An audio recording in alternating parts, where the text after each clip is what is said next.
Hello guys, welcome back to Mythos Talks. Just ఇప్పుడే the Paradise teaser చూశాను. Teaser చాలా బాగుంది. టీజర్ స్టార్ట్ అయిన ఫస్ట్ సెకండ్ నుండి ఎండింగ్ వరకు ఒక రా అండ్ వైలెంట్ ఓల్డ్లోకి తీసుకెళ్లారు. యాక్షన్, రెబెలియన్ అన్ని నెక్స్ట్ లెవెల్ ఇంటెన్సిటీ క్రియేట్ చేశాయి. నాని లుక్ మాత్రం అసలు బీస్ట్ మోడ్లో ఉంది.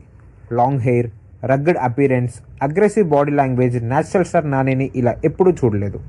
మరి అనిరుద్ బీజిఎం గురించి ఏం చెప్పాలి? ఎవ్రీ షాట్కి గూస్ బంప్స్ ఇచ్చింది. టీజర్ ఇంపాక్ట్లో హాఫ్ క్రెడిట్ అనిరుద్కి ఇవ్వచ్చు. గ్లిమ్స్ చాలా తక్కువ ఉన్న విలన్ క్యారెక్టర్ డేంజరస్గా ఉంటుందని క్లియర్గా అర్థమవుతుంది. కానీ ఒక పాయింట్ చెప్పాలి, టీజర్లో బ్లడ్ మాత్రం చాలా ఎక్కువగా యూజ్ చేశారు. కొంతమందికి ఇది నచ్చొచ్చు, కొంతమందికి ఓవర్ అనిపించవచ్చు. స్టోరీ గురించి పెద్దగా రివీల్ చేయలేదు, కానీ మూడ్, స్కేల్, విజువల్స్ చూస్తే డైరెక్టర్ శ్రీకాంత్ వదేలా పెద్ద సినిమాటిక్ ఎక్స్పీరియన్సే ప్లాన్ చేస్తున్నట్టు కనిపిస్తుంది. ఓవరాల్గా టీజర్ నాకు బాగా నచ్చింది. హైప్ మాత్రం నెక్స్ట్ లెవెల్కి తీసుకెళ్ళింది.